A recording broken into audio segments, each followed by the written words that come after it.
Hey guys, welcome back to the BuzWeaver channel. And this simply could not wait until Friday. This particular article comes an hour ago. As of this recording, it is 8:36 p.m. Eastern Time. So this came out just around 7:30 my time. So I wanted to prepare and do a little bit of reading before I got involved in the video. And if you guys have been around here for the last 3 years, if you are a returning viewer, and or subscriber and our dedicated follower on alternative tech, you guys know that we have been talking about this for 3 years. So here we are. Welcome to our conversation that we've had for 3 years in 2021. They say culture is just downstream from politics. And we know in 2016, when President Trump was elected, and in 2017 when he was inaugurated, this is when the resistance, the outrage mob, council culture, and wokeness all started. And here we are. And this is the culmination of all their efforts to get society to walk on eggshells. Washington. The judge in Derek Chauvin's murder trial in the death of George Floyd criticized recent comments by Representative Maxine Waters, Democrat, California, and said her words could be grounds for the defense to appeal a verdict. This is where we are. The jury of public opinion. And I'll say it again.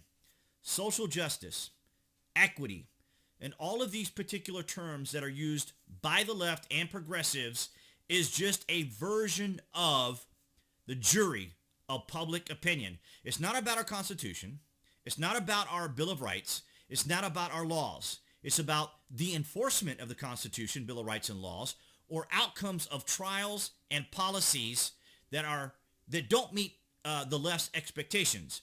And if it doesn't meet the left's expectations, then they riot. Or they declare that there is unfairness in our system and laws and so forth must be changed, just like we see with Biden actually entertaining the thought of stacking the court. Now, before I get long-winded and go off on a tangent, I want you guys to pay very careful attention to the language and wording of these articles. The Congresswoman, who has long been a lightning rod for criticism from the right, was already facing a torrent of Republican ire for her comments over the weekend, urging protesters in Minnesota to get more confrontational if Chauvin is not convicted, with several GOP lawmakers calling for Waters' expulsion from Congress. Now, ladies and gentlemen, I am not a linguist, or I'm not a language educator, but I can pretty much determine that from this particular statement, get more confrontational if Chauvin is not convicted could not be a more perfect example of what I just said a moment ago. It's not about our Constitution. It's not about our Bill of Rights. It's not about our laws. It's about outcomes. If the outcomes do not meet the expectations of the left, they will riot. They will go into a childish tantrum and suggest that there is unfairness, that there is oppression, that there is alienation and isolation and targets of opportunity for, I don't know, the powers that be. From CNN, remember what I said about language, Maxine Waters just inflamed a very volatile situation. That's quite the understatement, CNN. Minnesota and the rest of the country is on a knife's edge waiting for a verdict in the murder trial of Derek Chauvin, the police officer charged in the death of George Floyd. It's a fraught moment coming after 4 years of a president who weaponized race and racist for his political benefit and the mounting evidence of how race unduly influences policing. You've got to be kidding me. You mean to tell me that the whole time I watched President Trump and all of the benefits that he provided the country, that it was all part of a 4 years of a president who weaponized race? That's how he led our country? That's how our country was able to become prosperous? That's how we were able to make better deals with foreign countries. That's how the USMCA came about. That's how our economy and the lowest unemployment for minorities all came to be because of his racial policies. What race policy did he pass? What was one of his racial policies that he passed? What was his racial platform? What was his racial narrative? When does racism ever really benefit anything? How would it benefit him? It's in these situations when the country's leaders need to, well, lead. Well, you didn't allow the president to lead. What you did was, for 4 years, criticize him for everything that he did because you couldn't psychologically and emotionally reconcile that he was a duly elected president. And you spent 4 years working with a cabal of people to ensure that as many people as possible hated him as you did, CNN. From President Joe Biden on down, need to urge calm and restraint while reminding people of our common humanity. Why didn't you do that during the president's term? Why didn't you do that during the president's administration? Why is it suddenly that we suddenly need the urge to calm and ask for restraint? Why is it so? Oh, is it because Joe Biden's currently president? Oh, could it be because if you said it was Joe Biden's America, then everyone could attribute what's going on to Joe Biden? The reality, of course, isn't that we are in a Joe Biden's America. We are in an establishment America. Did you guys notice that when the Prime Minister of Japan, Shuge, was here, did you notice that you never saw him with President Biden? Did you guys notice that? Every image, every video I saw, he was with Kamala Harris. Just a side note. CEO of Antifa. Ladies and gentlemen, the CEO of Antifa providing information to help keep protesters safe and informed in the Los Angeles area. Now, this is how they all work. They all have kind of like their educational material. I'll just call it that. But here they are, right here, guys. You can see it right here on Twitter. Yet the Proud Boys, Patriot Prayer, Oath Keepers, all gone off Twitter. None. And if you do like a simple little Google search on any of those three groups, which probably has now caused the video on YouTube to be demonetized because I mentioned them, you'll probably find a few articles usually based upon the same content versus say like a whole line of different, like a whole series of different events. But let's go back to earlier last year and look at this. This is 4 months of rioting, not peaceful protesting, not protesting, rioting. Now, it may be hard to see for you guys on the video here, but suffices to say that out of 4 months, only 11 days are unaccounted for where there wasn't some sort of bottle throwing, fireworks, fire, property damage, assaults, and yes, even deaths. After some of the fires in some of the cities that were set, they actually found a man inside a liquor store that apparently died from the liquor store having been set on fire. And not to mention the kids that were shot. Remember the teenagers that were killed and shot in the, the little, what was it, the autonomous zone there? The Chaz in Portland? From the CEO of Antifa, not to be confused with the CEO of the Proud Boys, who aren't allowed to be on Twitter. Unicorn Riot just interviewed Representative Maxine Waters. We need to stay in the streets, and we need to become more confrontational. Yep. Meanwhile, the Proud Boys, Oath Keepers, and Patriot Prayer, they're not allowed on Twitter. No, Alex Jones, not allowed on Twitter.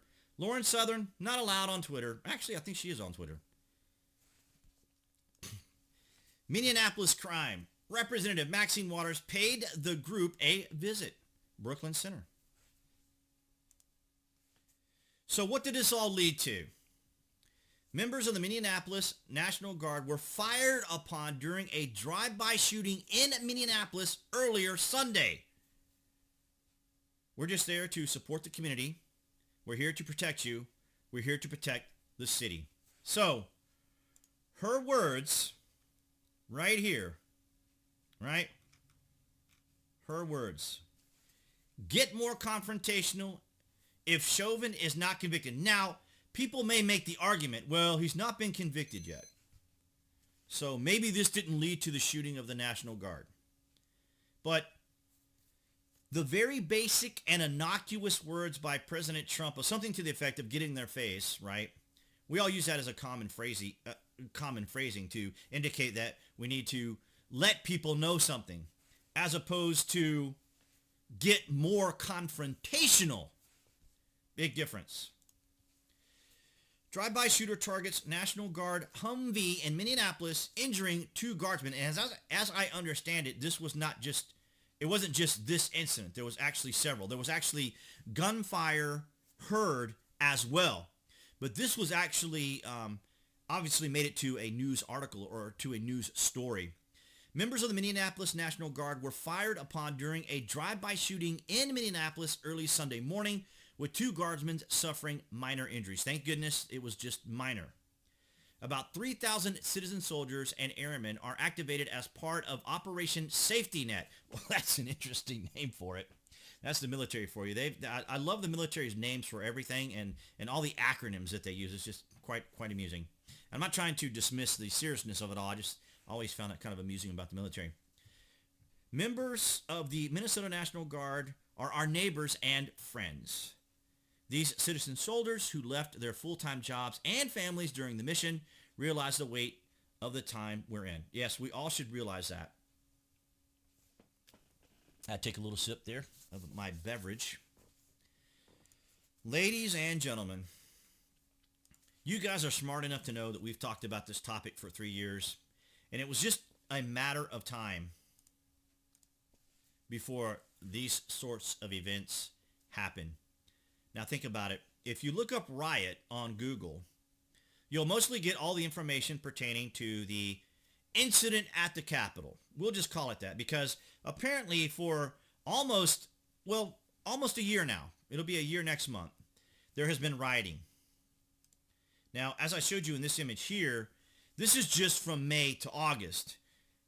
The rioting has not stopped, and we've seen it. It's actually escalating now that the Chauvin trial is going on because this is just fuel for the fire.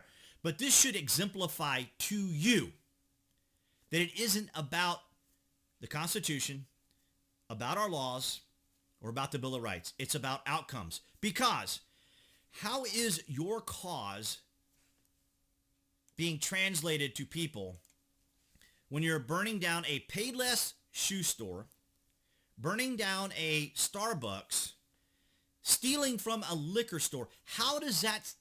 What sort of a message is that as a peaceful protester? That sounds like crime to me. But the media, as you saw in the Friday vlog, actually went after the chief of police there in Minnesota because he said that he was involved in a riot. And they said, how can you call it a riot? Don't call it a riot. Changing the narrative in real time. Changing the narrative in real time. This is what upset so many people on Twitter when the president was on Twitter, because he could bypass the media. He could go on Twitter and be unfiltered with what he wanted to say. And then, of course, people would always respond. There was always groups of people that all they did was they just followed the president and they just gave him a hard time the whole time. But as you can see here, it's okay for Antifa to be on here. Now this guy, CEO of Antifa, isn't the only person who's involved in Antifa. You got Antifa and all of the Northwest. So this guy's out in L.A. And then we have Antifa here in Atlanta as well. They have their own Twitter page and Facebook and any other platform they want to be on, with the exception of maybe some of the alt-tech sites. But here we go. So what did her words, Maxine Waters' words, or the protesters' words, or the continuing words of protesters lead to? Would it be fair to say a drive-by shooter who targets the National Guard was incited by her words, was incited by the situation? And the thing is, we've not even gotten to a verdict in the Chauvin trial.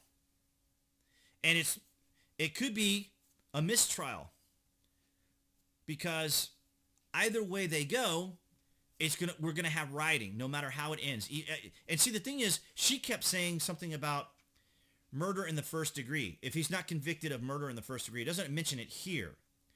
But the thing is, Chauvin was never charged with first degree murder. He was never charged with something.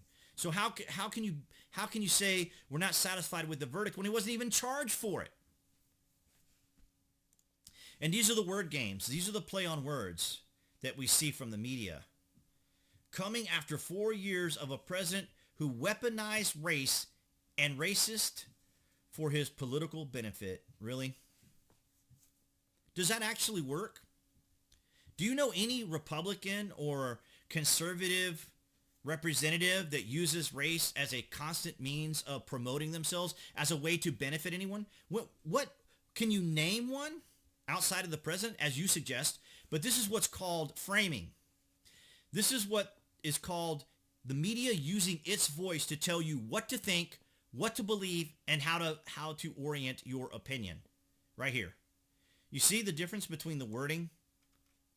You see, you have articles that tell you the story, and then you have articles that frame things in a way to lead you into a particular opinion, as it were.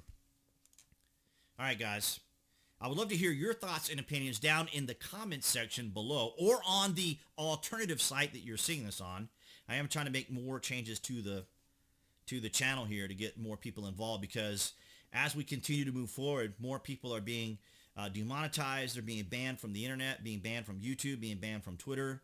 So your guys' support is always appreciated. So below this video, you'll find links to my various social medias. I would encourage you guys to follow me there as I post content throughout the day that you guys may be interested in.